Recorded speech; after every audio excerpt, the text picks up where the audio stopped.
C'est une première lecture, les Stella de Gaulle de Philippe Le Guillou. Et je connaissais comme tout le monde le personnage historique de Gaulle, je comprenais moins la fascination qu'il pouvait susciter. Et à la lecture des Stella de Gaulle, ça a été un premier déclic et j'ai commencé à vouloir m'intéresser un peu mieux à tous les aspects du personnage et j'ai voulu lire Les chaînes qu'on abat. Et là, ça a été ce que vous dites, le déclic. Je cherchais la personne pour incarner De Gaulle.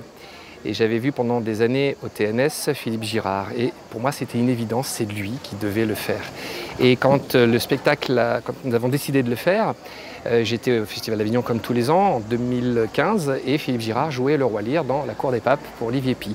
Et comment le contacter? J'ai fait comme tout le monde, je suis passé par Facebook, je lui ai envoyé un petit message, il me donne rendez-vous 2 heures avant d'aller sur scène. Et là, on commence à discuter et je lui parle du projet. Et la chance incroyable, c'est que Philippe Girard avait lu à 16 ans Les chaînes qu'on abat. Il avait trouvé ce texte extraordinaire et quand je lui ai parlé du projet, il a dit que c'est une idée géniale. Évidemment, pour donner la réplique à Philippe Girard, un autre comédien extraordinaire, c'est John Arnold qui relève le défi d'incarner Malraux. Je dis bien incarner, on ne cherche pas à les imiter en aucun cas. Malraux rend visite à De Gaulle après sa démission et peu avant sa mort. Donc ça se passe à la Boisserie.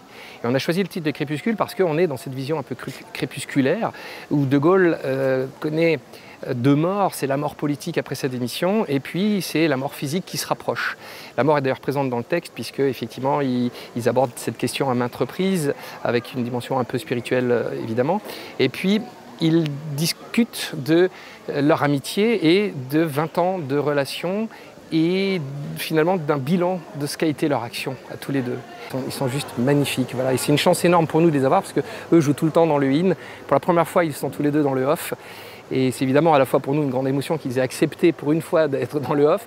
Pour ce spectacle, il faut savoir qu'ils tiennent beaucoup à ce spectacle, ils sont très investis dedans. Philippe tient beaucoup à ce personnage et on est vraiment très heureux de pouvoir le présenter en Avignon.